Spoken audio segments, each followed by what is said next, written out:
Chapitre 2, les visions. Vos jeunes gens auront des visions. Joël 2h28. Ce chapitre traitera des visions et des révélations mystérieuses que le Seigneur me porta dans son infini amour. Je ne porterai aucun commentaire personnel à celle-ci afin d'éviter d'y mêler mon intelligence et de m'écarter de l'objectif de cet ouvrage qui est de témoigner de faits, de paroles entendues de la part du Saint. Dieu commenta une partie de ces visions, voir les textes en italique. Certaines restent, néanmoins, encore mystérieuses. Comme vous le constaterez, elles sont diverses et très riches. Je souhaite que vous ressentiez, comme moi, le poids de ces révélations qui, pour certaines d'entre elles, ont une portée mondiale. Analysez chacune d'entre elles. Ces choses sont symboliques et prophétiques. 9 janvier 1994, première vision. Je me vis sur une haute montagne. Il y avait un trône de pierre sur ma droite. Ce trône faisait part avec la montagne. En contrebas, je vis un homme sur un char d'acier. C'était un pape, habillé d'une soutane de couleur crème. Il tenait les rênes d'une main vigoureuse. Le char était conduit par des bêtes. Elles étaient dominées par ce pape. Elles avaient une tête monstrueuse, mi-rhinocéros, mi-lion. Elles étaient au nombre de 4 et paraissaient très puissantes et méchantes. Elles tiraient ce char en poussant des cris et en secouant la tête avec rage. Face à cet attelage, il y avait une petite ville blanche. L'Esprit de Dieu me révéla que c'était Jérusalem. Les bêtes tombèrent avec grande violence sur la ville, la détruisirent avec méchanceté. Après leur passage, il ne restait qu'un amas de pierre. Un filet de sang coula de cet amas. L'Esprit Saint me donna la clé de cette première vision, cette vision a trait au peuple juif. Le Vatican tombera comme une bête sauvage sur Israël. Il sera aidé dans son entreprise par 4 puissantes nations. Un pape dirigera ces nations et elles seront des instruments entre ses mains. Israël souffrira et saignera à cause de ce pape. Il sèmera destruction et malheur sur sa route. Sa piété ne sera qu'apparente, et son pouvoir sera grand sur les rois de ce monde. Jérusalem connaîtra une grande destruction mais ne sera pas anéantie. Du monceau de pierre, l'Éternel rebâtira une nation qui lui sera consacrée. Deuxième vision. Je vis un arbre gigantesque, il mesurait près d'1 kilomètre de haut. Il y avait une ville de pierre construite au pied de l'arbre. Elle reposait sur une pelouse bien verte et bien taillée. Je vis alors une racine de l'arbre bouger, et sortir de terre. Elle détruisit cette ville. Il n'en resta rien. Une autre racine sortit du sol. Un arbrisseau poussa sur cette seconde racine et se tint debout. Il était fait d'or. Je me trouvais ainsi devant 2 arbres. Un, qui était gigantesque et naturel. Le deuxième, qui était minuscule mais, fait d'or. Une explication me fut portée par Dieu, une nouvelle civilisation naîtra de l'actuelle génération. Cette naissance s'accomplira après un tumulte mondial qui aura pour but de jeter les hommes dans une angoisse profonde. La nouvelle civilisation sera la dernière. Elle amènera beaucoup de luxe, de parades, d'apparats et les hommes seront émerveillés devant elle. Son avènement sera facilité par la fin du tumulte et l'accès, pour les hommes, à une vie plus facile mais vide de sentiments naturels. Les hommes seront séduits et seront, pour la plupart, prêts à mourir pour elle. Dieu sera considéré comme une fable ancienne, et le nombre de ceux qui l'adorent dans la vérité sera faible. Cette civilisation n'aura pas la même durée de vie que la première. Sa fin sera subite et terrible. Troisième vision. J'étais devant un écran de télévision. Un homme habillé en complet, souriant, parlait en anglais. Il ressemblait à un présentateur de journal télévisé. Je savais que je regardais une chaîne de télévision qui émettait, sans limite, sur toutes les nations du globe terrestre. Cet homme présentait des informations, mais, contrairement à nos journalistes contemporains, il donnait de bonnes nouvelles. Il parlait de travail, de paix, de joie mondiale. Cet homme était revêtu d'une force démoniaque qui lui permettait d'hypnotiser ceux qui l'écoutaient. Sa puissance était dans ses yeux. 12 janvier 1994, quatrième vision. Je vis un groupe de chrétiens. Ils étaient en prière, adoraient Dieu et intercédaient avec une ferveur brûlante.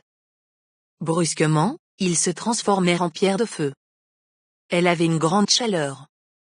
Je vis cette pierre au milieu d'autres pierres enflammées, dans une sorte de cuve. Celle-ci était devant le trône de Dieu et servait à faire brûler de l'encens devant la face de Dieu. L'Esprit me dit que ces pierres étaient les diverses églises. Il m'expliqua que plus elles prieraient, plus elles seraient brûlantes. Je vis la même cuve et les mêmes pierres dans une petite maison vide. Une des pierres sortit de la cuve. Satan était présent et regardait, étonné. Il semblait désemparé devant ce spectacle. Je vis la pierre se déplacer et avancer face à lui. Il prit la fuite en criant de toutes ses forces. 5e vision. Je vis un gros rocher rond et lisse. Il était gigantesque. Il était poussé par un homme haut et fort. Cette pierre se trouvait dans l'entrée d'une maison. Elle empêchait toute entrée et toute sortie. Je vis au loin 2 démons puissants qui arrivaient. Ils brassaient tellement de poussière qu'un épais nuage les entourait. Leur marche révélait la détermination et la rage qui habitaient en eux. L'homme fort leur tint tête. Ils ne purent entrer dans la maison à cause de cette pierre, malgré leur puissance. L'Esprit du Seigneur me dit que cette pierre représentait la prière des saints et, qu'en ces derniers temps, ce serait la seule arme pouvant assurer l'opposition face à Satan et détruire ses plans. Par cette arme, la maison serait gardée. Priez comme un seul homme. Telles sont les paroles qu'il m'adressa. 13 janvier 1994, 6e vision. Je vis une femme couchée dans un désert aride. Elle était seule et avait remonté le bas de sa robe au-dessus de ses jambes. Elle accouchait douloureusement. L'enfant vit le jour. Face à elle se tenait une bête hideuse. Elle respirait la méchanceté. Elle ouvrit sa bouche et du feu en sortit. Un véritable brasier. Elle avait tourné sa bouche vers cette femme et visait principalement le nouveau-né. Elle n'arriva pas à ses fins. Chose étonnante, pendant le laps de temps où cette femme avait essuyé l'attaque de la bête, le nouveau-né avait grandi et était devenu adolescent. Je vis derrière lui une grande foule.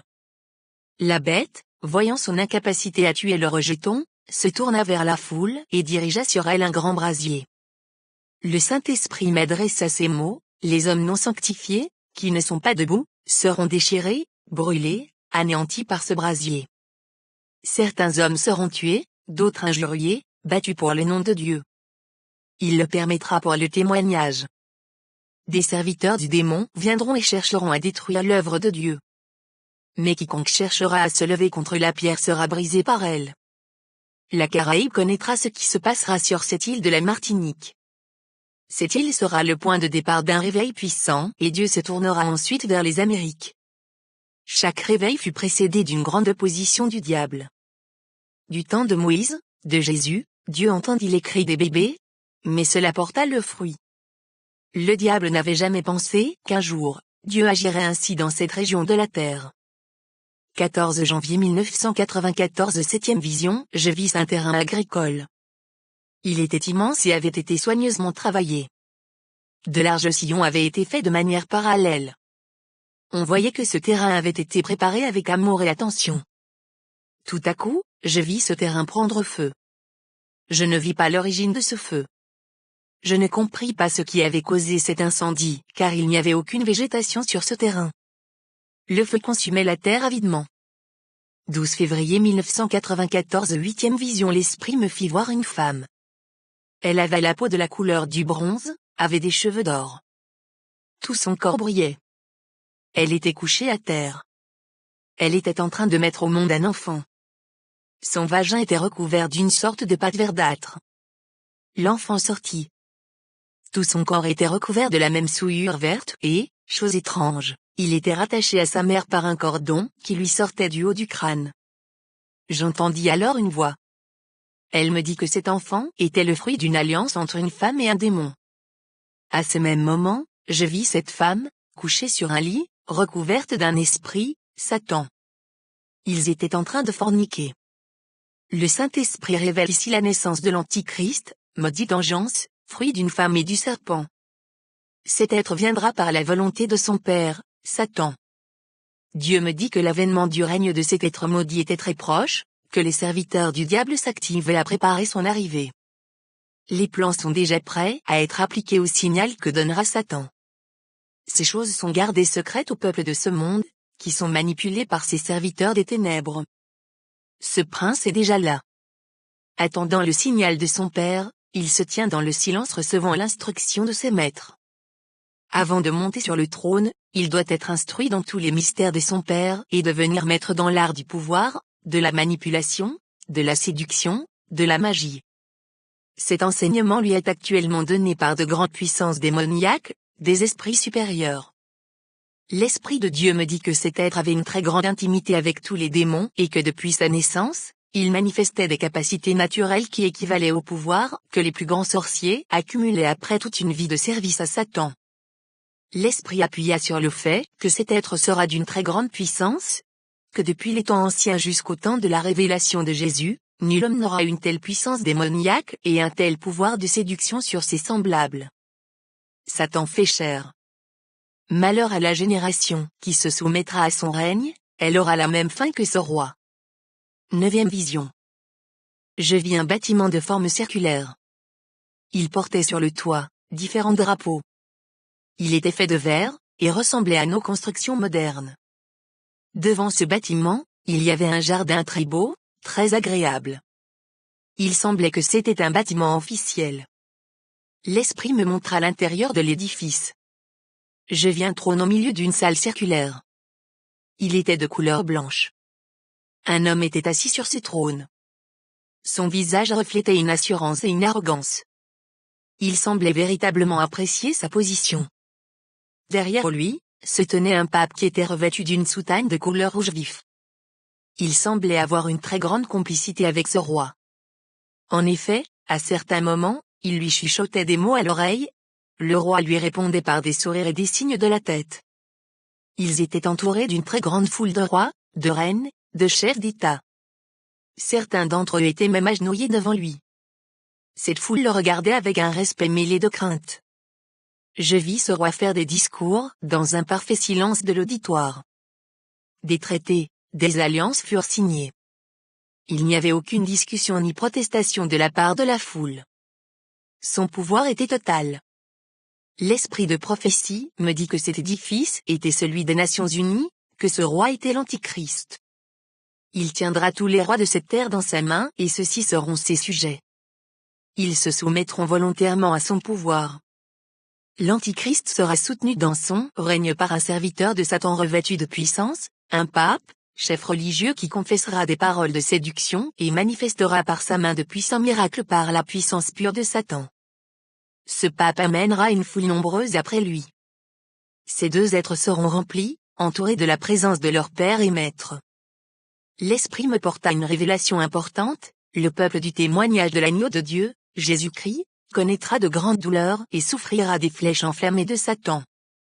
Le pape qui succédera au successeur du pape Jean-Paul II portera cette tribulation contre le peuple de Dieu, ceux qui ont reçu le témoignage du sang. Cette tribulation sera manifestée par la promulgation d'une loi contre la véritable Église de Christ, gardienne de ses commandements. L'Église visible sera manifestement divisée.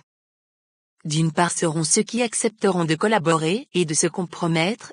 De l'autre part sera les véritables enfants de Dieu, qui seront fidèles au roi et qui souffriront de la part de leurs frères à cause de leur intransigeance. Telle est la parole de l'esprit de prophétie, levez les yeux vers les cieux, de nombreux signes s'y manifesteront. Persévérez. Soyez unis. Enseignez vos enfants. 16 février 1994, 10e vision. Je vis l'Antichrist au milieu de la cathédrale Saint-Pierre de Rome.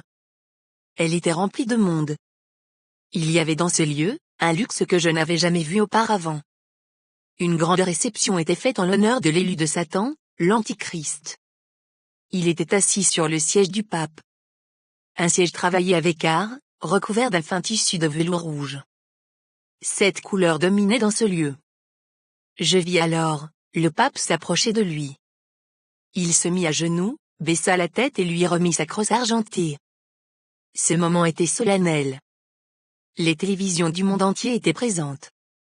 Elles retransmettaient cet événement sur tout le globe. L'esprit me montra ensuite une autre scène. Elle se déroulait dans une salle immense, pleine de monde. L'Antichrist était assis sur un trône. Le pape était debout derrière lui.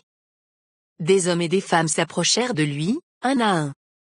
Il s'agissait des chefs de nation. ils déposèrent à ses pieds leur couronne. Je notais la présence des télévisions mondiales qui couvraient événements. L'Antichrist parla. Je ne distinguais pas ce qu'il disait mais je vis l'effet que son discours eut sur l'auditoire. Les hommes étaient absorbés par ce qu'ils entendaient. Leurs yeux étaient fixés sur lui. Ils étaient ensorcelés, hypnotisés. Une voix me dit que cet homme avait son pouvoir de séduction dans sa langue. Je vis alors le pape rentrer en scène. Il était très puissant. Il leva l'index vers le ciel. Des signes se manifestèrent dans un bruit de tonnerre, avec beaucoup de lumière.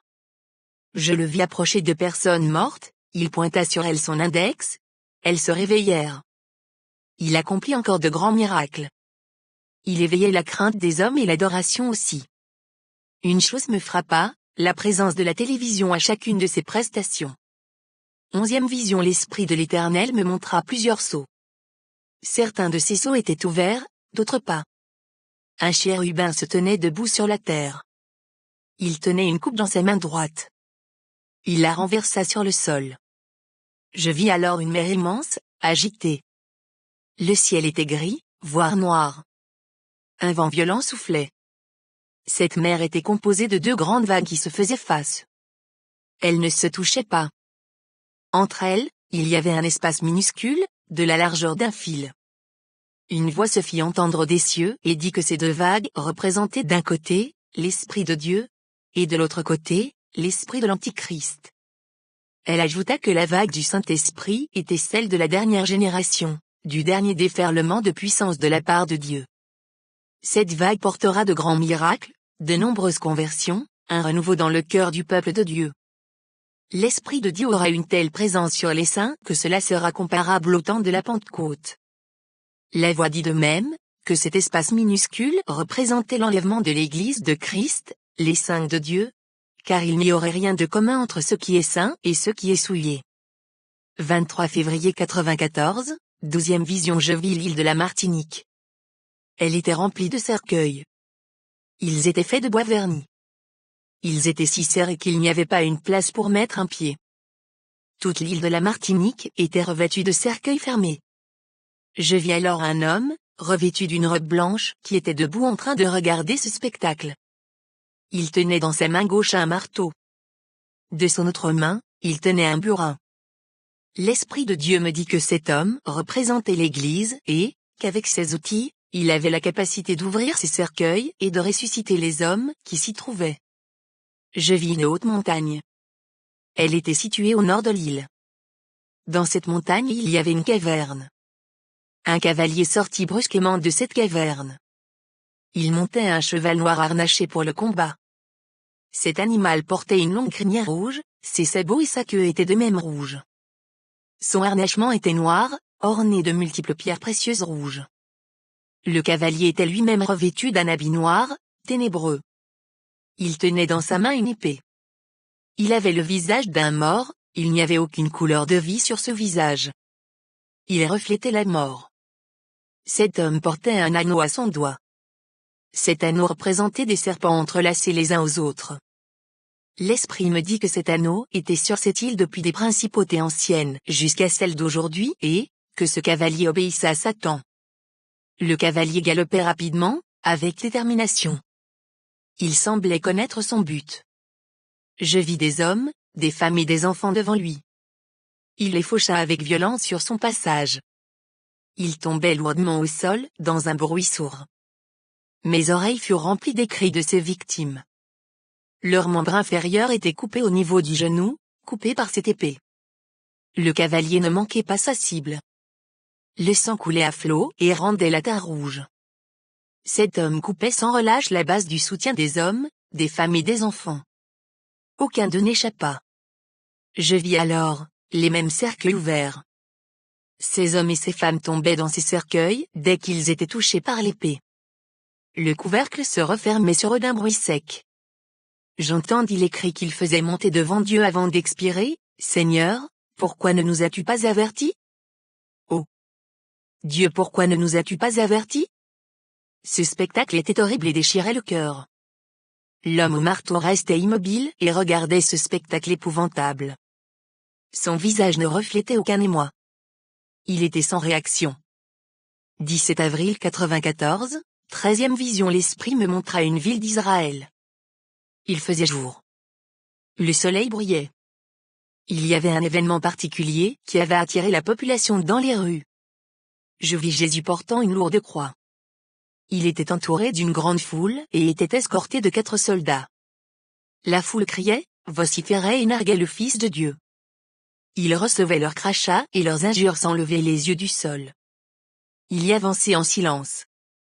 De ses cheveux et de sa barbe, coulait de la salive et de la sueur. Son visage était marqué par la douleur et la souffrance. Certains, parmi la foule, regardaient en silence, les larmes aux yeux. Un 5e soldat portait un fouet et frappait violemment le dos de Jésus en riant. Sa peau était déchirée et rouge de sang. La transpiration, la poussière et les crachats se mêlaient à ce sang. Son épaule était meurtrie, tant cette croix était pesante et rugueuse. Des larmes coulaient sur son visage. Elles étaient mêlées du sang qui descendait de ses cheveux. Je vis ce sang rentrer dans ses yeux et l'aveugler. Ses yeux le brûlaient. Il portait une couronne d'épines sèches. Je les vis rentrer profondément et sortir de sa chair à chacun de ses mouvements. Des mouches volaient autour de lui et se posaient sur ses blessures. Il faisait une chaleur insoutenable. Ce spectacle était insoutenable. Insoutenable. Jésus était environné de gens qui le pressaient. Je vis de même des chiens mêlés à la foule. Les soldats avaient du mal à retenir la foule et le protégeaient comme ils le pouvaient. J'eus l'impression que sans cette protection, mon sauveur aurait été lynché. Ils arrivèrent sur une colline. La croix fut fixée au sol. Je vis les soldats attachés, à l'aide de cordes, les mains du Seigneur à la croix puis, les clouer. Les clous étaient en acier, et très larges. Du sang sortit de ses mains. Les coups de marteau du soldat étaient francs et brutaux. Le visage de Jésus reflétait une souffrance immense, mais aussi une tristesse immense. Mon cœur fut déchiré de le voir ainsi souffrir. Il fut fixé sur cette croix rugueuse. Le spectacle était déchirant. Jésus était très affaibli mais luttait pour garder une position droite. Il souffrait énormément. Le peuple était autour de la croix, il y avait un grand tumulte. Il crachait, riait et le pointait du doigt. Certains avaient des outres de vin dans les mains et, en proposaient à Jésus en riant. Je pus entendre des jurons, des blasphèmes dans tout ce brouhaha. Sa nudité fut mise à jour. Je regardais son visage et puis décelai qu'il commençait à faiblir et à perdre connaissance. Je tournai les yeux vers le ciel, les nuages avaient couvert le soleil, comme avant un orage. Le peuple n'y avait même pas fait attention, tellement il était occupé à injurier, à tourmenter le Seigneur. Je vis même des hommes envoyer des pièces aux soldats afin qu'ils puissent déchirer sa chair et le faire souffrir. Leurs visages étaient non des visages d'hommes mais de possédés. La méchanceté se lisait sur leurs traits. Je regardais Jésus, ses pieds ne pouvaient plus le porter. Il ne pouvait plus soutenir son corps. D'un seul coup, son corps s'affaissa vers le bas. Il avait de plus en plus de mal à respirer. Il cherchait à prendre plus d'air de sa bouche en l'ouvrant plus encore. Il souffrait. Il cherchait à retenir la vie dans son corps. Il prononça ces mots, « Ah! Ah! Ah! Je me donne. Je me donne pour ce peuple. Mon Père. Mon Père. Mon Père. Je suis environné de la puissance des ténèbres. Il n'y a que ténèbres. Il n'y a que ténèbres sur la terre. Esprit de Dieu. Il n'y a que ténèbres. Ce peuple. Ce peuple pour qui je me donne. Pour qui je me donne. Esprit de Dieu.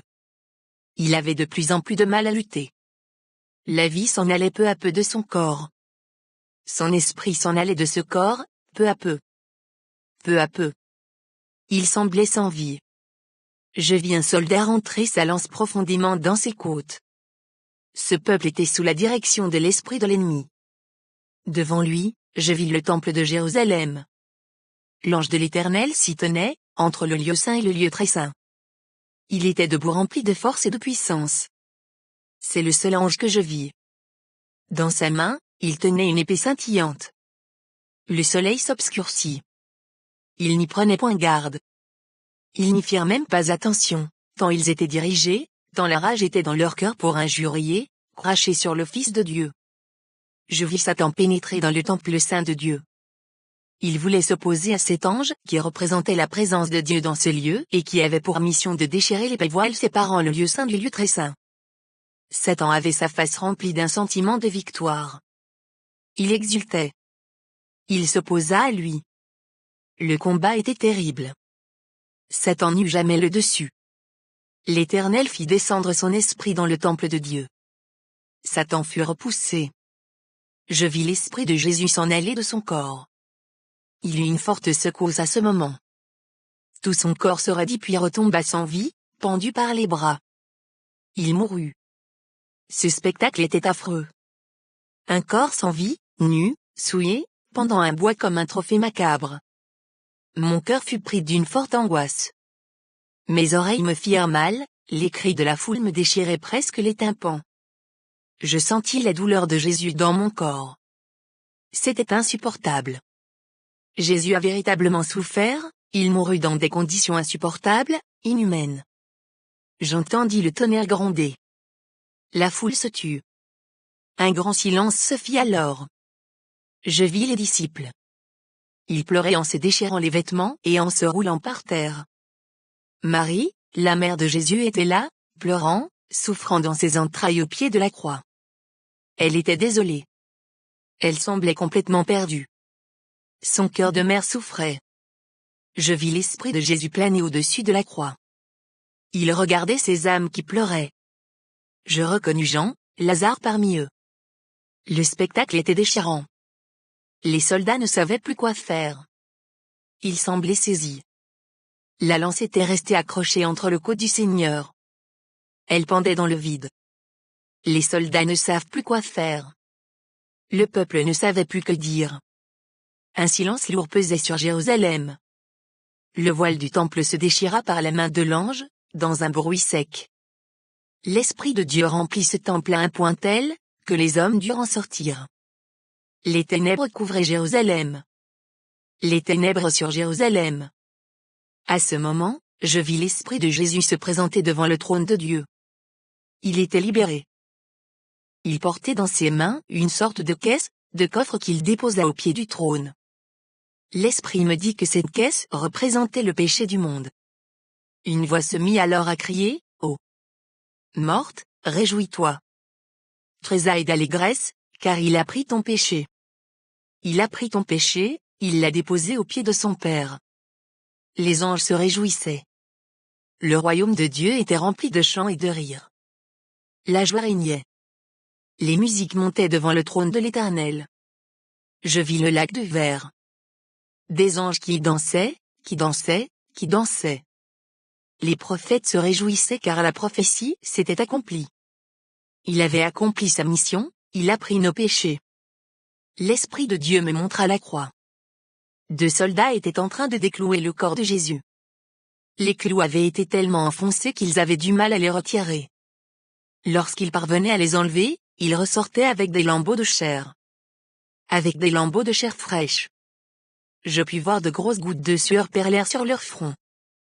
Jésus était déchiré. Déchiré. Je me demandais comment des hommes avaient pu faire un tel acte de sauvagerie. C'était le terme adéquat, sauvagerie. Son corps était vidé de son sang, complètement pâle. Il portait des échymoses violettes. Son corps était collant de sueur, de sang, et de salive sèche. Le crachat dégoulinait goutte à goutte de sa barbe et coulait sur son corps. Sa poitrine était souillée de vomi. C'était épouvantable. Des mouches tournaient autour de sa dépouille et se posaient sur lui. Des chiens cherchaient même à lécher le sang qui avait été versé. Ce corps était sans vie. Sans vie. Vidé de son esprit. La lance du soldat était restée accrochée dans ses côtes. Ils tentèrent de l'enlever. Elle était tellement trempée que le soldat ne pouvait en tenir le manche. Il lui glissait entre les mains. La scène était horrible. Horrible. Jamais je n'avais vu un corps si déchiré. Il a donné son corps pour nous. Le corps fut transporté chez les serviteurs de Dieu. Marie, sa mère, n'osait même pas le regarder, Elle semblait perdue et répétait ces mots, « Ils ont déchiré le corps de mon fils, cet enfant que j'ai porté, que j'ai élevé. Pourquoi ont-ils fait cela ?» La douleur était sur ses disciples. Ils pleuraient, ne sachant plus que faire. Ils recherchaient une consolation qui ne semblait pas venir. Jamais, Jérusalem n'avait connu un jour si horrible. Je vis Pierre.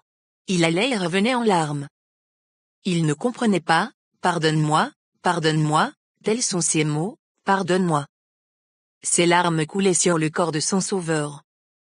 Les disciples prirent de l'eau pour nettoyer le corps. Ils passèrent un chiffon imbibé d'eau sur son corps, ses cheveux, sa barbe, ses yeux. Le sang était si sec qu'il fallait frotter, frotter, frotter pour qu'il sorte. Son corps sans vie bougeait à chacune de ses secousses comme un mannequin.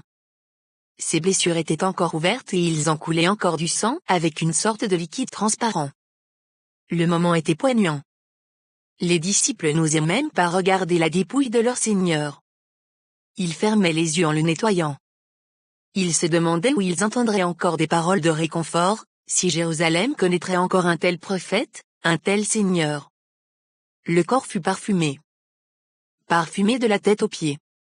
Des essences précieuses furent répandues sur ce corps. Le parfum embaumait la maison. Les disciples enveloppèrent le cadavre du Fils de Dieu d'un linge blanc. Ils le portèrent et le transportèrent dans un sépulcre. Le jour était en train de tomber. Le corps fut déposé au milieu de ce sépulcre. Son entrée fut bouchée d'une pierre. Les disciples repartirent pensifs. Je les vis repartir de dos. L'Esprit me montra ensuite ce qui se passait dans le sépulcre.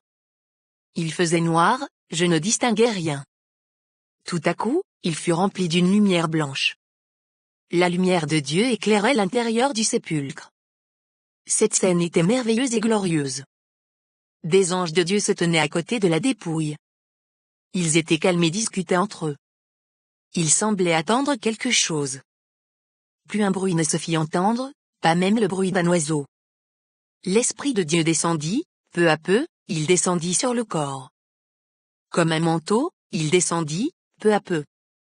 Nous étions le 3e jour, l'Esprit de Dieu remplissait le corps du Fils de Dieu. L'Esprit rentra dans ce corps. C'était quelque chose de glorieux.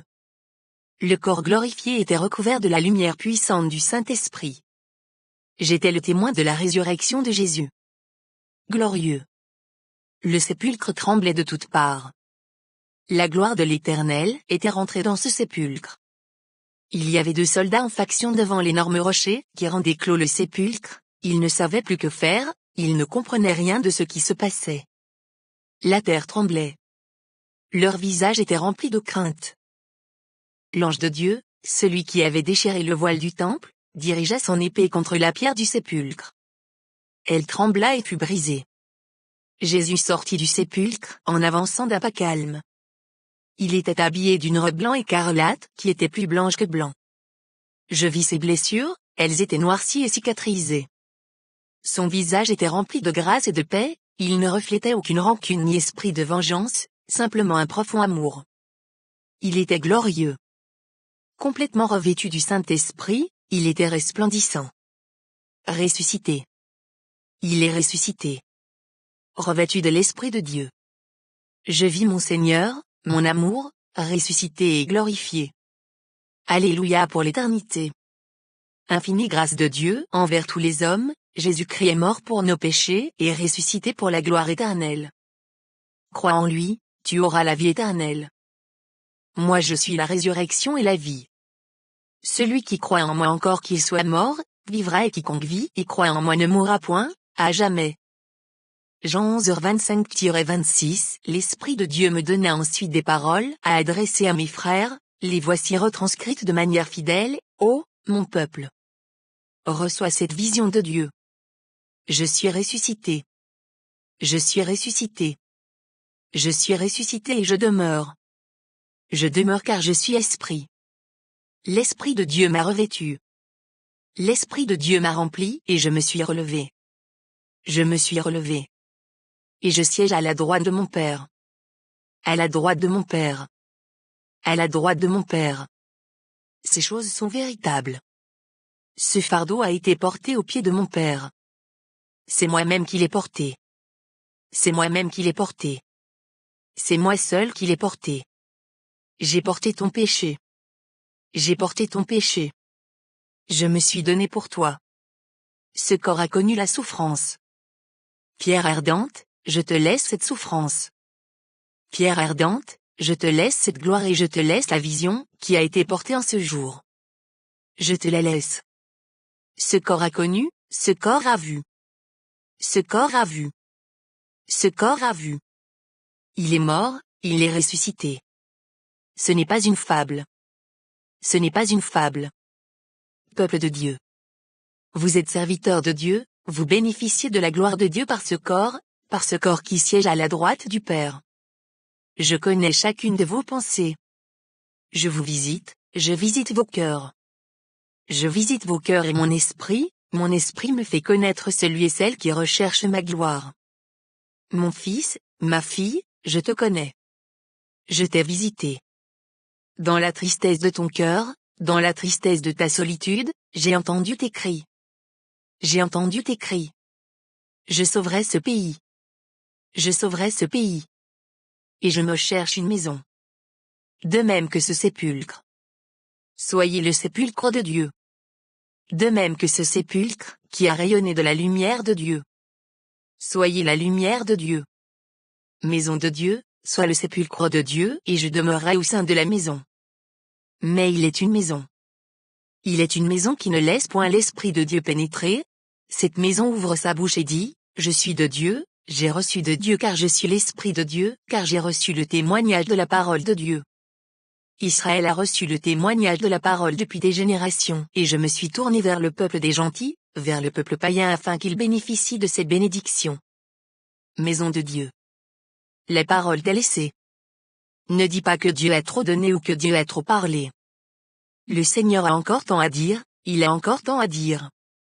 Mais je ne dirai qu'à celui qui voudra me recevoir. C'est là la parole de Dieu. C'est là la parole de Dieu. Je ne me donnerai qu'à celui qui voudra recevoir. Il est des enfants parmi mon peuple, que je connais et que j'aime, et que j'aime. J'aime votre cœur. J'aime votre cœur, car il est mon cœur. Il est mon cœur. Je bénis ses cœurs, car ils battent nuit et jour pour moi.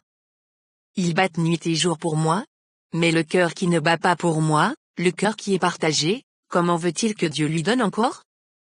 Oh! Parole de Dieu pour un peuple que Dieu a choisi et pour un peuple que Dieu aime. Vous avez voulu recevoir de Dieu. L'Éternel vous donne. C'est ainsi que je suis, je me tourne vers celui qui m'ouvre la porte. C'est ainsi que je suis. C'est ainsi que je suis. C'est ainsi que je suis. Mon cœur est doux. Mon cœur est paisible. Mon cœur est paisible. Je ne me suis pas opposé. Je ne me suis pas opposé mais j'ai pris la souffrance sur moi, je l'ai portée pour vous. Vous de même. Ô, peuple oint de Dieu, portez la souffrance de l'Éternel. Portez la joie de l'Éternel. Portez la paix de l'Éternel. Portez l'éternité de l'Éternel. Je vous laisse ce témoignage. Il ne vient pas de la chair, car que peut dire la chair sur l'esprit? Il ne vient pas d'un homme, car quel est cet homme qui parle? Il vient de mon esprit et je témoignerai. Je témoignerai de ma présence. Je témoignerai de ma présence. Mais laissez la porte ouverte. Laissez la porte ouverte afin que je puisse rentrer, afin que je vienne et que je demeure. Que je demeure. Je me cherche une maison, telle est la parole. Je me cherche une maison. Je me cherche une maison. Je me cherche une maison. Je me cherche une maison. 14 juin 1994, 14e vision en priant en compagnie de deux bien-aimés en Christ, Carl et Gabriel, le Saint-Esprit nous couvrit. Il me donna une vision terrifiante qui avait trait à notre pays, la Martinique. Un monde spirituel dont nous ne soupçonnions même pas l'existence fut ainsi dévoilé. C'est contre ce type de créature que le chrétien doit s'affronter. Je vis un édifice de pierre dans une forêt. La zone où il se trouvait était montagneuse et boisée. Une vaste pelouse entourait ce lieu. Cette construction ressemblait à un temple romain. Elle était entourée d'un portique composé de colonnes espacées entre elles de 1,50 m à 2 mètres. Un escalier de 5 à 8 marches entourait aussi l'édifice. Je levai les yeux. Des deux extrémités de la partie du toit du temple, qui surplombait l'entrée principale, coulait un jet de souillure de couleur vert foncé. Cette souillure tombait sur le sol et formait une large mare devant l'entrée. Ainsi, nul ne pouvait y pénétrer sans passer dans cette souillure. L'atmosphère était calme, nous nous trouvions, le Saint-Esprit et moi, en pleine nature, devant cet édifice qui paraissait vide. J'entendais même le chant des oiseaux. J'étais loin d'imaginer que le Seigneur me ferait découvrir l'une des autres traites de Satan sur cette île. Je vis une femme, revêtue d'une longue robe noire, avancer silencieusement dans la nature. Elle ne semblait pas soupçonner notre présence. Elle passa dans la mare de souillure, monta les quelques marches et s'arrêta devant une grande cuve située à l'entrée du temple. Cette cuve semblait être faite en pierre. Je vis la femme tenir de sa main droite une coupe en cuivre. Je la reconnus. C'était la même que je avais vue dans les mains de Satan, d'Abalakam, voir le chapitre précédent, la coupe représentant des serpents entrelacés. La coupe de malédiction. Elle plongea sa coupe dans la cuve et la porta à sa bouche. À cet instant, l'esprit me rapprocha d'elle. Elle me regarda sans m'adresser la parole. Je pus voir son visage. Elle reflétait une grande méchanceté dans ses yeux, sa peau était toute rouge. Je n'avais jamais vu une telle créature auparavant. Je découvris, là, ce qu'elle avait ingurgité, un liquide épais, visqueux, nauséabond, de couleur verte. J'eus un mouvement de dégoût. Cette femme entra dans l'édifice. Nous la suivîmes. Nous entrâmes dans une très grande pièce. Elle était remplie d'une multitude d'esprits. Il y avait des esprits démoniaques de toutes sortes, des esprits humains. Ils étaient des milliers, là, debout, serrés les uns contre les autres. Ils laissaient libre un passage qui sortait de l'entrée jusqu'au fond de la salle. Certains discutaient à voix basse, d'autres restaient silencieux en s'observant avec méfiance. L'atmosphère était lourde. Je fus marqué par les murs de cette pièce. Ils étaient couverts de dessins de souillure, d'inscriptions de blasphème. Mon attention fut attirée par une fresque bien précise, elle représentait un grand serpent recouvert d'écailles luisantes rouges, bleues et oranges. Il avait la tête d'un homme et était coiffé de plumes. Ses yeux étaient grands ouverts et menaçants. La femme alla directement au fond de la salle. Là, se trouvait une autre cuve. Celle-ci était en cuivre. De part et d'autre de cette cuve, se tenaient deux autres femmes revêtues de la même cape noire. À cet instant je me retournai et regardai la salle. Une légère fumée la remplissait. Une odeur aigre l'embaumait, une odeur de chair brûlée et d'encens. Je regardai la cuve de cuivre. Elle était remplie de charbon ardent et de morceaux de chair. L'esprit me dit que c'était là, le sacrifice permanent à Satan et qu'il brûlait perpétuellement. Je tournai les yeux vers les deux femmes. Elles me fixèrent de manière arrogante. Je sentis mon sang se glacer, une méchanceté pure ressortait de leurs yeux. L'une d'elles m'adressa la parole et dit, « La crainte ne demeure pas dans nos cœurs. Nos cœurs sont détournés de votre Dieu. Cette chair est le partage de mon maître. L'entrée du temple a été forcée, mais vois mon visage. » À cet instant, elle se découvrit la face. Je fus horrifié par ce visage. Elle avait la peau toute verte, ses cheveux étaient jaunâtres et scintillants. Elle me souriait méchamment et me tira la langue comme un serpent. Je vis ses dents pointues avec des restes de chair sanguinolents. C'était horrible. Elle se mit à rire. Son rire remplit la pièce et fut accompagné par celui des esprits présents. Cette femme était la méchanceté personnifiée. Elle m'adressa la parole, qu'on ne l'oublie jamais. Qu'on ne l'oublie jamais. Je suis la maîtresse des lieux. Je ressentis la forte malédiction qui était attachée à cette sorcière. Comme pour m'éclabousser de sa souillure, elle remonta sa robe. Je vis sa nudité, son corps ressemblait à un corps de jeune fille, il était recouvert d'une sorte de boue, de glu épaisse. C'était dégoûtant. Elle vit ce dégoût en moi et se mit à rire de nouveau. Le temple était rempli de rires méchants. Elle me fixa des yeux et me montra du doigt la cuve incandescente. Horreur. J'y vis distinctement des crânes et des os noircis par le feu. C'étaient des ossements humains. Elle plongea alors sa main dans le feu. Il ne lui fit aucun mal. Elle en retira un os long. Je reconnus un fémur. Elle avança l'os de sa bouche et y passa sa langue jaune en me fixant des yeux et en ricanant. Je fus outré par son arrogance, son orgueil et son manque de respect face au Saint-Esprit présent. Elle me dit, c'est là le partage de mon maître, la souffrance de l'homme, la souillure de vos corps, de cette race inférieure. Tel est le partage de mon maître.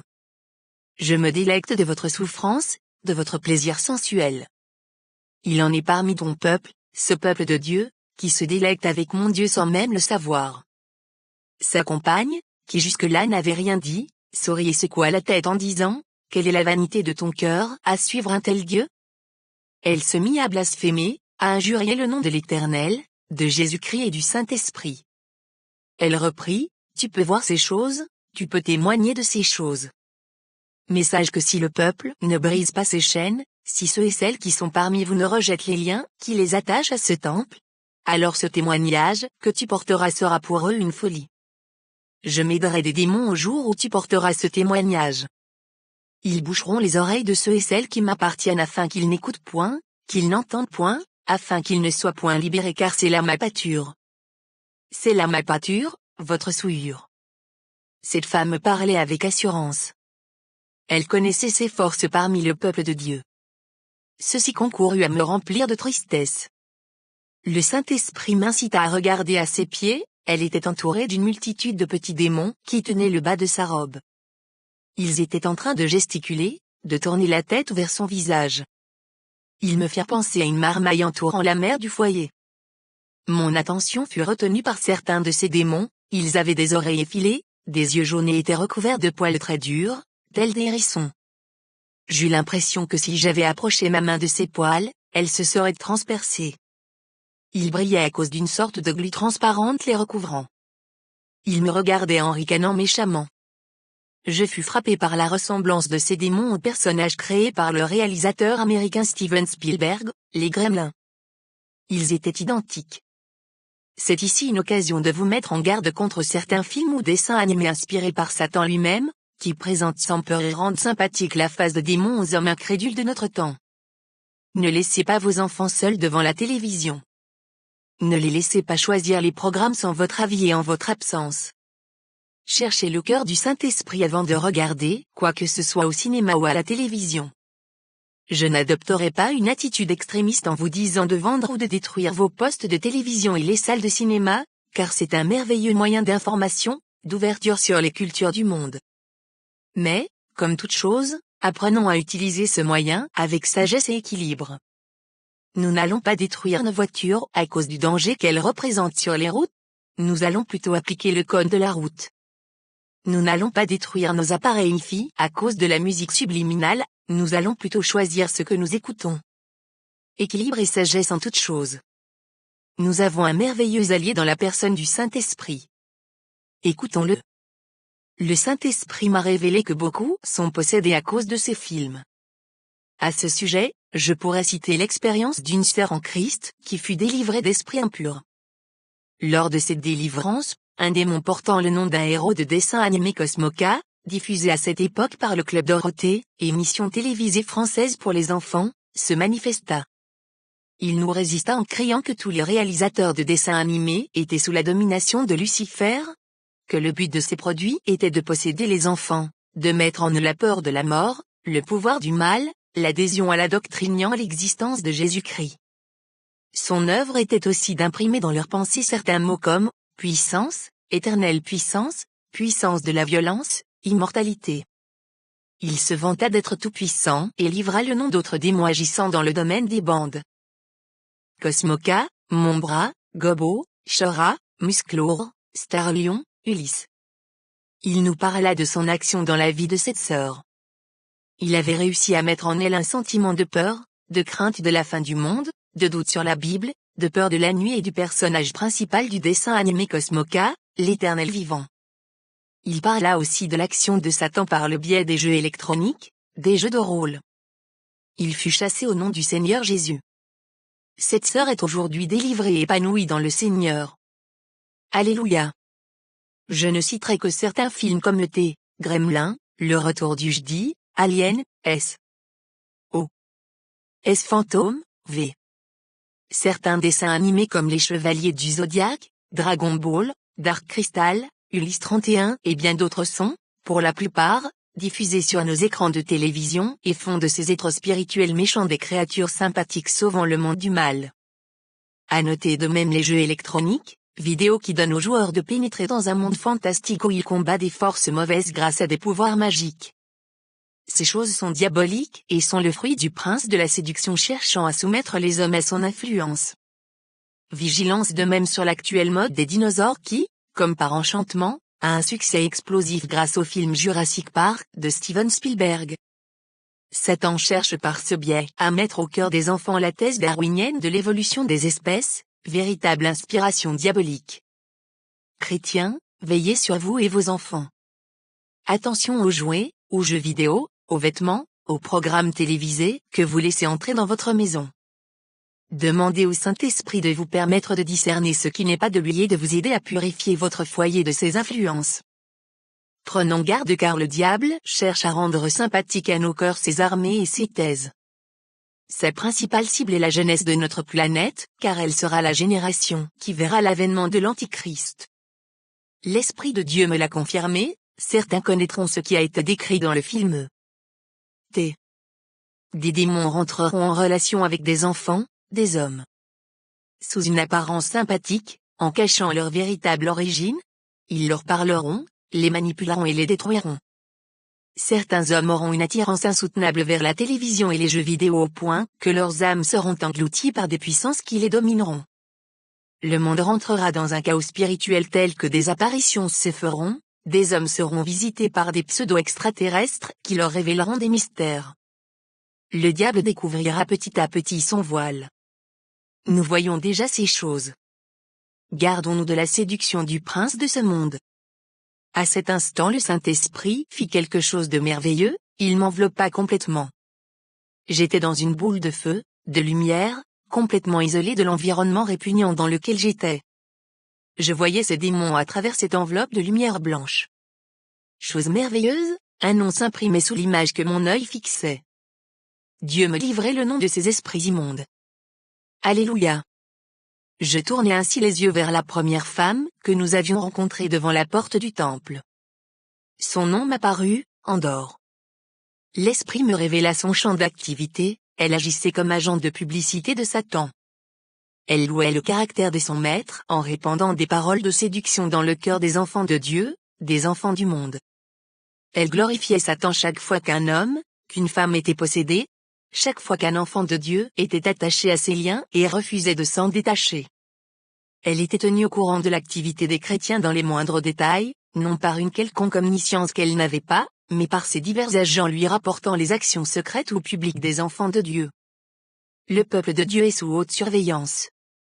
Ainsi, lorsqu'un chrétien se corrompait dans le secret, la nouvelle était transmise à cette femme qui s'en servait pour nourrir ses blasphèmes, ses injures contre l'Éternel. À ce moment, elle n'hésitait pas à s'adresser aux anges de Dieu en leur disant, « Voyez l'œuvre de mon maître. Transmettez-le à votre Dieu. Transmettez ces choses à votre Dieu, Satan est puissant. » C'est une vérité tragique mais réelle. Que ces choses nous donnent à réfléchir sur notre responsabilité de saints serviteurs face aux hommes et aux esprits. Le témoignage de notre appartenance à Jésus n'est pas seulement face aux hommes mais également, face aux anges et aux démons, ce qui sous-entend que ce témoignage doit être perpétuel. Ne permettons pas à Satan de blasphémer le nom de Jésus par nos actions. Derrière tout péché, il y a une autorité des ténèbres qui rend compte à une plus grande autorité et ainsi de suite jusqu'à Satan. Rien n'est secret. Satan a un véritable réseau de renseignements autour des hommes, les chrétiens n'en sont pas exempts. Il est l'accusateur de nos frères, celui qui les accusait devant notre Dieu jour et nuit. Apocalypse 12h10 Revêtez-vous du sang de l'agneau et demeurez dans la sainteté. C'est ainsi qu'il est vaincu. Jésus nous donne les 3 armes contre Satan. Le sang de l'agneau, la parole de témoignage, l'abnégation totale pour le royaume. Une simple question, avez-vous ces 3 armes? Répondez avec sincérité et agissez. Ne permettons pas au diable de jeter de la boue sur la robe de notre Seigneur à cause de notre manque de rigueur et de notre légèreté. Notre responsabilité commence dès que nous sommes connus par Dieu et que nous répondons à son appel. Ils l'ont vaincu à cause du sang de l'agneau et à cause de la parole de leur témoignage, et ils n'ont pas aimé leur vie jusqu'à craindre la mort. Apocalypse 12:11. Une grande arrogance habitait cette femme. Je puis voir les entrailles d'Andorre. Elle était remplie de vers entrelacés les uns aux autres, se mangeant les uns les autres. C'était dégoûtant. La mort et la pourriture habitaient ses entrailles. Je tournai les yeux vers sa compagne à la peau verte. Son nom apparut, Balaam. L'esprit de vérité me dit que c'était la principale sorcière, qu'elle éveillait une profonde crainte dans le cœur de ses compagnes à cause de son immense méchanceté et du pouvoir de destruction qu'elle avait. En vérité, elle était horrible. La troisième femme, entourée de la multitude de petits démons, s'appelait Gerlizel. J'arrivais difficilement à lire ce nom, car les lettres le composant bougeaient, se chevauchaient. Selon toute apparence, elle cherchait à me troubler et à m'empêcher de connaître son nom. Le Saint-Esprit me dit qu'elle avait un grand pouvoir de séduction, de souillure et de fornication. Il me dit qu'à chaque pleine lune, elle se laissait couvrir par Satan et qu'elle avait le pouvoir de donner naissance à des monstres, qui servaient d'esclaves aux esprits humains serviteurs de Satan. L'esprit différencia bien à mon esprit ces monstres des démons, quoique ténébreux, il ne s'agissait pas d'anges de ténèbres, mais bien de monstres. Ces êtres pouvaient être détruits par le diable mais pouvaient aussi détruire leurs maîtres, les sorciers. Lorsque je regardais les démons qui l'entouraient, je vis leur nom, fornication parmi le peuple de Dieu, adultère, mensonge, vol, médisance, fausse joie, fausse paix, fausse bénédiction. L'Esprit de l'Éternel insista sur ce dernier, fausse bénédiction. Il y avait les corps d'un ours et la tête d'un cerf, portait de longues défenses et de longues griffes à chacune de ses pattes. L'Esprit me dit qu'il agissait puissamment dans les assemblées. Ainsi, lorsqu'un chrétien se tournait vers un frère avec de la rancune, de la méchanceté dans le cœur et lui disait « Que Dieu te bénisse », ce démon se présentait devant celui qui avait reçu la parole de bénédiction, sortait ses griffes et tentait de le déchirer. Il y parvenait si ce chrétien n'était pas rempli d'amour et de sagesse, gardé dans la droiture. J'appris que bon nombre de ceux qui avaient rétrogradé, qui étaient retournés meurtris dans le monde avaient été la victime de fausses bénédictions et portaient en eux cette blessure. L'œuvre de ce démon est terrifiante car elle ne s'arrête pas à cette simple blessure. En effet, je pus voir son action, nous nous trouvions dans une salle de culte, la réunion était terminée.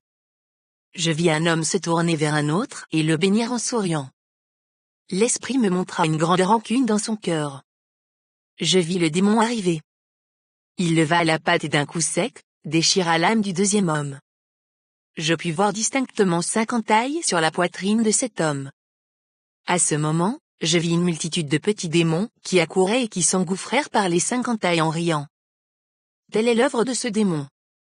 Il agit au milieu du peuple de Dieu en toute liberté, à cause de cette loi spirituelle qui veut que la rancune, le manque de pardon met un homme hors de la protection de Dieu et dans une situation de vulnérabilité devant Satan. Matthieu 5h23, 6h14, Luc 11, 4, Jacques 2h13. Le diable connaît ses pouvoirs et les lois spirituelles. L'existence de ce démon en est la preuve. Le Saint-Esprit me dit alors, c'est pour cela qu'il faut le bien, qu'il faut aimer, pardonner. C'est pour cela qu'il faut bénir, pardonner. Cette femme seconde la Balaam. Elles ont la responsabilité de ce temple.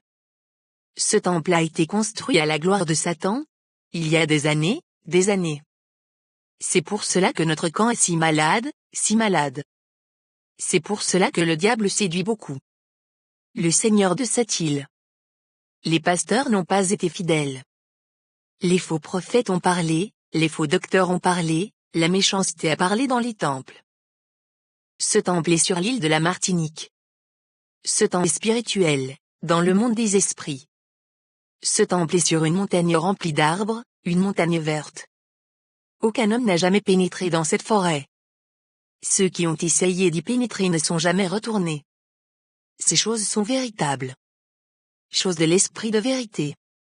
Il y a des hommes, des quimboiseurs, sorciers locaux, des médiums, des sorciers qui se sont hasardés à vouloir pénétrer dans ce temple sans l'autorisation du diable et à ressortir revêtus de la puissance des ténèbres.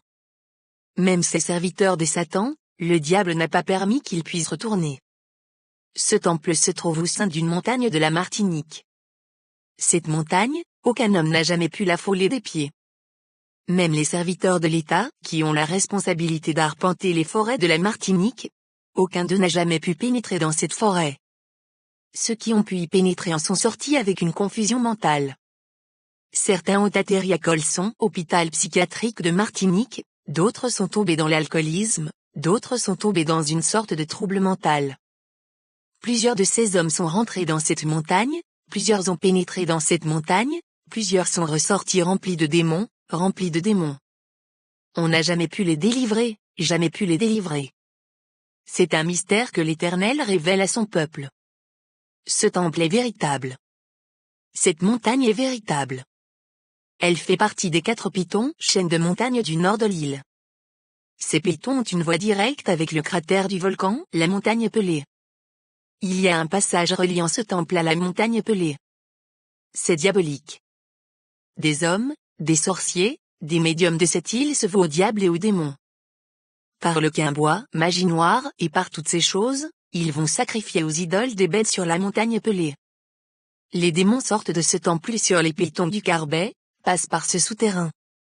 Par ce passage, ils aboutissent directement au cratère du volcan afin de recevoir l'adoration de ces hommes. Le Saint-Esprit me permit de voir ce passage, il était ténébreux. Je vis des démons emprunter ce passage secret. Ils portaient des hommes, des femmes inanimées sur leur dos, c'étaient des cadavres. Il me fut révélé que l'esprit de beaucoup d'hommes et de femmes était amené dans le temple par le biais des cérémonies vaudou. Il y avait un véritable trafic dans ce tunnel. Des démons de diverses tailles se croisaient sans cesse, jour et nuit. Il y avait une véritable navette entre ces temples et le volcan. Je vis des petits démons courir à toute vitesse entre les pieds de démons plus grands. Certains surveillaient l'activité et donnaient des ordres à leurs semblables. Cette activité était organisée, chacun connaissait son travail et le faisait sans se relâcher. L'Esprit de Dieu me montra ce qui se passait sur le versant de la montagne Pelée. Il faisait nuit. Je vis des voitures arriver, des hommes de toute ethnie, noirs, métis, métropolitains, indiens, becs et descendants des premiers colons, venir se prosterner devant des trônes pour adorer Satan. Je reconnus même certains hommes publics de l'île. Je n'en croyais pas mes yeux. Pendant que la Martinique est paisible, pendant que tout le monde pense que ces hommes sont chez eux, ils viennent de nuit demander à ces esprits immondes la richesse, la gloire, l'amour des femmes, plus de maîtresses pour forniquer. C'est terrible de voir la double face et le double jeu de certains hommes respectables. Que Jésus leur pardonne. Pendant que ce trafic s'accomplissait entre ces démons et ces hommes, je vis le cratère du volcan bouillonner de lave et de flammes. Il y avait là des princes de démons assis sur des trônes, ces hommes leur rendaient hommage et leur faisaient des offrandes diverses. En échange, ils recevaient des voitures neuves et puissantes, de l'argent sur leur compte bancaire. L'Esprit mit l'accent sur ce point. Il me montra le trafic diabolique qui se fait sur les comptes en banque de ces hommes. Satan s'occupe d'eux au point où ils ne sont jamais en déficit, même sans rentrer d'argent. Des démons de petite taille ont été délégués par des princes pour œuvrer dans les banques. Le Seigneur me montra une banque de Fort-de-France située à la rue de la Liberté, le Crédit Martiniquais. Je vis des démons sur les ordinateurs en train de s'occuper principalement de comptes bien précis. Ils étaient en train d'activer les banquiers pour qu'ils fassent des virements de fonds, d'activer des puissances ténébreuses. Ainsi de l'argent sortait d'une provenance mystérieuse et créditait ces comptes. Je vis les chiffres représentant le solde grandir, être multipliés par 10, 100. Les démons enrichissaient ces hommes et les couvraient d'argent maudit. Le Seigneur me permit de suivre l'un des adorateurs de Satan chez lui. C'était un homme public de la Martinique, propriétaire de nombreux biens. Il avait une maison luxueuse dans un quartier de Fort-de-France, Didier. Je le vis dans une chambre de sa maison, totalement nu en train de passer une crème grasse sur tout son corps. L'esprit me dit que c'était pour attirer les regards sur lui et principalement celui des femmes. Je vis ensuite cet homme assis dans un bureau en train de mener un entretien avec une jeune fille. À première vue, en tant que chef d'entreprise, il menait un entretien d'embauche. J'entendis cet homme faire des avances à cet enfant, elle avait une vingtaine d'années, lui faire comprendre qu'elle pourrait avoir cet emploi si elle lui offrait son corps. Elle accepta. Je le vis forniquer avec elle dans son bureau. Chose terrible, je vis cet homme être transformé en démon pendant l'accouplement.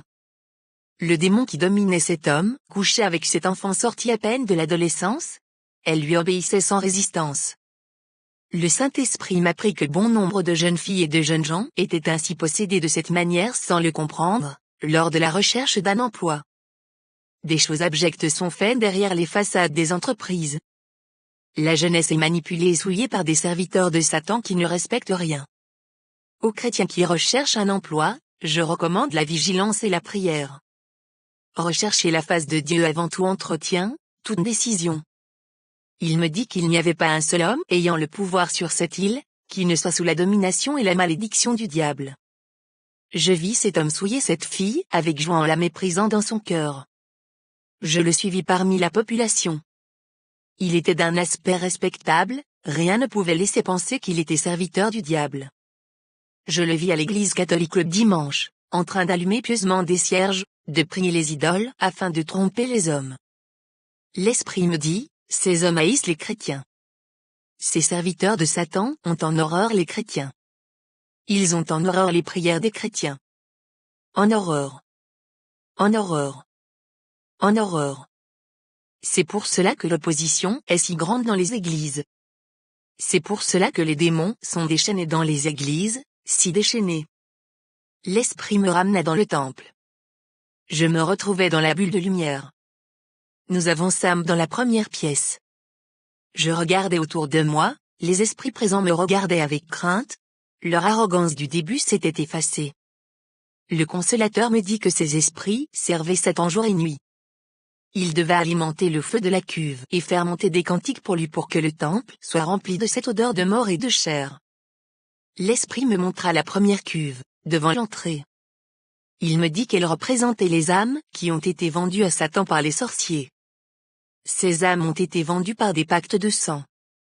Il m'apprit que ces hommes ont donné leurs propres enfants au diable et que c'était pour cette raison que beaucoup de jeunes gens de familles aisées ou plus modestes se retrouvaient dans les ghettos en train de squatter, dans les rues en train de mendier, dans des philosophies diaboliques qui les poussaient à mener une vie de marginal. Leur âme souffre dans les ténèbres et Satan suce avidement toute la vigueur de leur jeunesse. Il ajouta que cette souillure verte représente l'alliance entre Satan et ses hommes. Nul d'entre eux ne peut rentrer dans ce temple sans en boire une coupe. Ceux qui omettaient de le faire ou qui le faisaient volontairement étaient détruits par leur maître. Chaque sorcier se soumet à cette règle. La crainte du diable et de Balaam les habite et les terrifie. Il m'emmena dans une deuxième salle de ce temple. Le sol de cette salle était recouvert d'une sorte de grand matelas à l'apparence du satin, de couleur vert.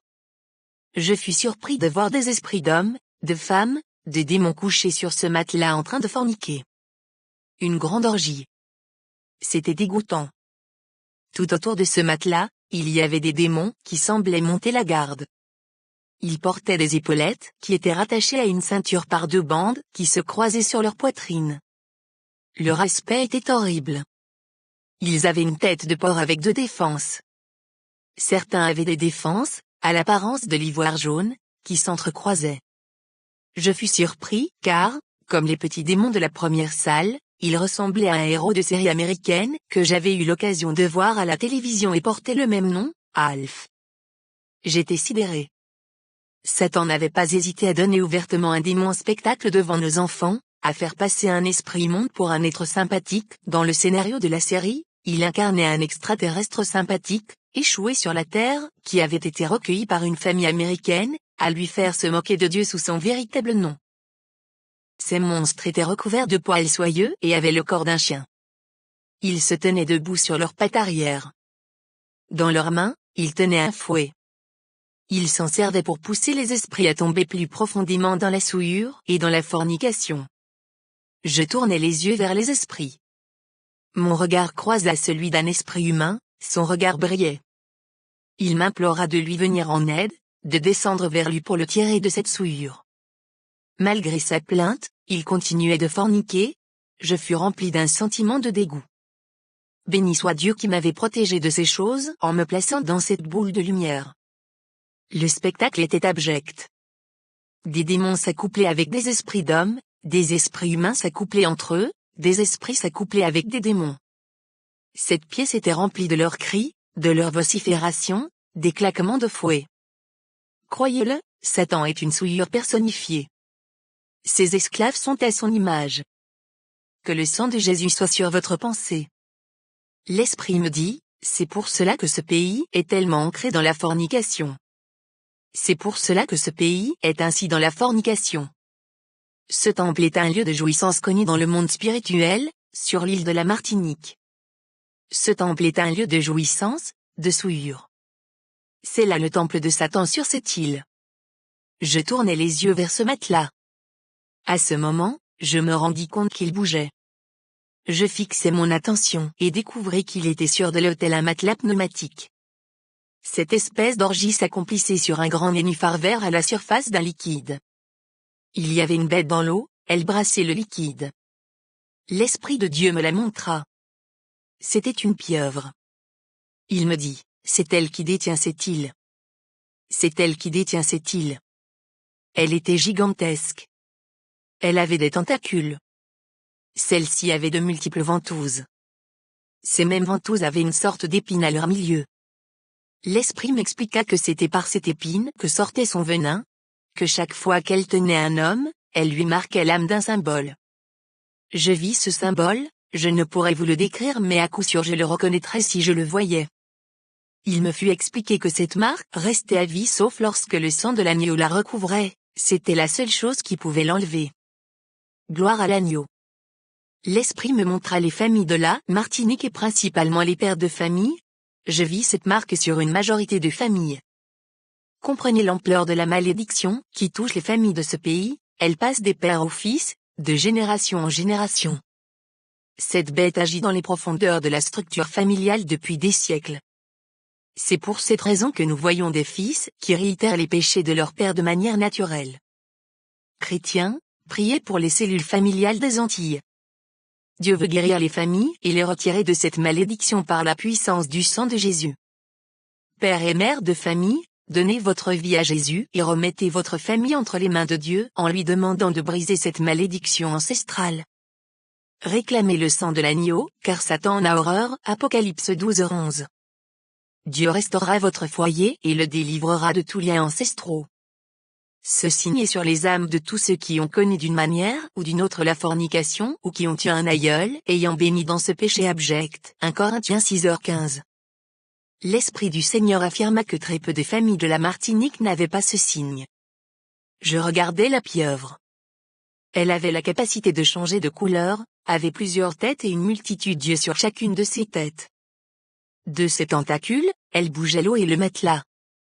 Lorsqu'un esprit atteignait l'extase dans sa fornication, il jetait sa souillure dans l'eau. La pieuvre s'en délectait avidement. L'Esprit me dit, chaque fois qu'un homme commet l'adultère, la fornication sur cette île, sa jouissance physique ne demeure pas sur cette terre. Cette même jouissance spirituelle dont se nourrit cette pieuvre, c'est ce qui la rend de plus en plus puissante. De plus en plus puissante sur l'île de la Martinique. Je vis son nom. Comme la sorcière, les lettres de ce nom se chevauchaient, dansaient, mais j'arrivais quand même à le lire, tagliture. Une grande puissance sur la Martinique. L'Esprit Saint m'emmena vers la dernière salle du temple. Je vis une estrade au milieu de cette salle. Un trône se trouvait dessus, personne n'y était assis. La salle était remplie de femmes habillées de longues robes noires. Elles étaient en rang serré. Un premier rang faisait face au trône, deux autres partaient de ce premier et descendaient parallèlement vers la porte. Ces trois rangs formaient un symbole que j'eus l'occasion de voir en mathématiques, le symbole pi. Ces femmes étaient immobiles. Elles ne bougeaient pas d'un millimètre. De plus, elles produisaient de leur bouche une sorte de son monotone. Un son très grave, lugubre qui remplissait la salle. Aucune de ces femmes ne détonnait, ce son était régulier et constant. Le Saint-Esprit m'apprit qu'aucun des démons que j'avais vus dans les deux premières salles ne pouvait rentrer dans celle-ci. Je regardais de nouveau le trône, il était vide. Je cherchais des yeux celui ou celle qui pourrait y être assis. je ne vis personne. La salle était mal éclairée, il y avait beaucoup de coins sombres. Je ressentais que quelqu'un ou quelque chose me regardait. Je ne le voyais pas. Brusquement, j'entendis une voix proférer des paroles de blasphème, de menaces et de destruction. Je cherchais à voir d'où elle pouvait venir. Elle venait assurément de la pièce. Je ressentais la présence de quelqu'un, mais je ne le voyais pas. L'Esprit me dit, transmets ces choses au peuple de l'Éternel, pour qu'il puisse prendre l'autorité nécessaire face à ces choses. Ce prince, cette principauté, cette autorité que tu ne vois pas te sera rendue visible lorsque ces autres seront terrassés. La voix reprit son discours avec moquerie, ce peuple qui se dit peuple de Dieu, depuis des années et des années, il n'a pu m'atteindre. Vous avez gagné des batailles, mais cette guerre spirituelle, vous ne l'avez jamais gagnée sur cette île parce que parmi vous, il y en a de ceux qui se souillent, qui se corrompent. Parmi vous, il y en a de ceux qui se sont détournés de leur Dieu. Vous n'allez pas gagner la guerre. Cette île m'appartient, 2 fois. La génération de vos pères, jusqu'à celle qui suivra, je mettrai ma marque sur vos enfants. Le peuple de Dieu est faible. Le peuple de Dieu est inactif, il est faible. Même le plus petit de mes démons peut terrasser ce peuple. Ce peuple n'aime pas le jeûne. Ce peuple n'aime pas la prière. Ce peuple se fatigue à la prière, il aime à chanter des cantiques, il aime à se réjouir. Il a peur d'agir, il a peur d'agir. C'est à cause de cela que ma royauté demeure. La division s'est manifestée de part et d'autre. J'ai scindé cette église, j'ai construit des murailles, Ce prince se laissait entraîner par sa vanité. Il se vantait sans complexe devant Dieu. Je compris, en écoutant ces paroles de mensonge, qu'il essayait de m'intimider, mais l'Esprit de Jésus me montra que par sa vanité, il mettait lui-même ses armes à la lumière. Le Saint-Esprit me montra le travail que cet esprit avait accompli dans l'église. Il me montra une grande pièce. Plusieurs cellules avaient été construites. De haut, il me semblait voir un immense labyrinthe. Dans chacune de ces cellules, il y avait un démon. Il me dit que ces cellules représentaient les assemblées chrétiennes et que Satan y avait délégué différents démons. Ceux-ci ont reçu des missions différentes mais qui ont entre elles un point commun, la division. Ainsi une assemblée sera attaquée par un démon d'orgueil, d'adultère, de jugement, par des difficultés financières, par des commérages incessants, par une incompréhension entre les membres, par des critiques sur l'assemblée et ainsi de suite. Ces diverses attaques ont un but unique, le trouble devant empêcher l'amour fraternel, la crainte de Dieu et un témoignage puissant de l'Évangile pour ceux qui se perdent. Chrétiens, ne prenez pas ces choses à la légère. J'appuie bien sur ce point, chaque assemblée chrétienne a une puissance des ténèbres déléguée contre elle ayant pour mission de créer des troubles et de faire un rapport à Satan des diverses activités s'y accomplissant. Plus une assemblée est dangereuse pour le royaume des ténèbres, plus ces démons sont nombreux, essayant d'agir par tous les moyens pour détruire. Aucune assemblée n'est épargnée. Certaines de ces puissances sont au sein même des églises, assistant en réunion auprès des chrétiens. D'autres regardent les choses de loin, surtout ceux qui ont reçu la surveillance d'une assemblée remplie du Saint-Esprit et active dans la prière. Je ne peux ici que rappeler la responsabilité des pasteurs, des anciens, de chaque membre d'église dans ce combat spirituel. Le seul fait pour vous d'être un véritable chrétien est une insulte à Satan et vous met dans le vif du combat. Vous êtes surveillés. Ayez conscience de cela et veillez les uns sur les autres. Satan essaie d'anesthésier l'Église et de ternir son image auprès des enfants du monde. Je témoigne de ces choses, il ressent un réel mépris pour nous car il connaît ce que Dieu est, ce qu'il a fait pour nous et envie la puissance que nous avons en nous. J'appuie bien sur le terme envier. Cette puissance le terrifie et il cherche à la l'annihiler en misant sur le manque de connaissance des enfants de Dieu. Il ment aux enfants de Dieu en se faisant passer pour ce qu'il n'est pas, en les décourageant, en leur faisant croire que l'ennemi est leur frère, en mettant leur attention sur toute autre chose que sur le combat spirituel et la sanctification sans condition. Satan est un menteur, Jean 8h44. Il a semé le trouble dans l'Église au point où certains pensent rendre un culte à Dieu en se critiquant les uns et les autres et en se barricadant dans ses cellules spirituelles.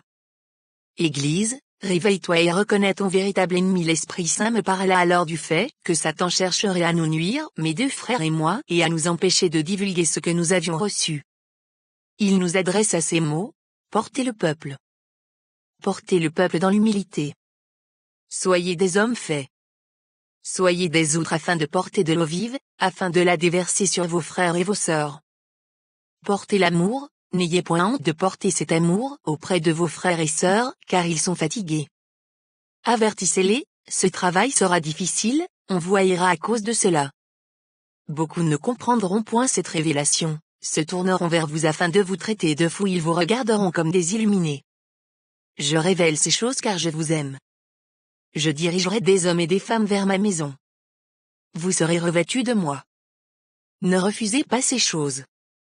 Après ces mots, nous ressortîmes du temple en traversant les 3 salles.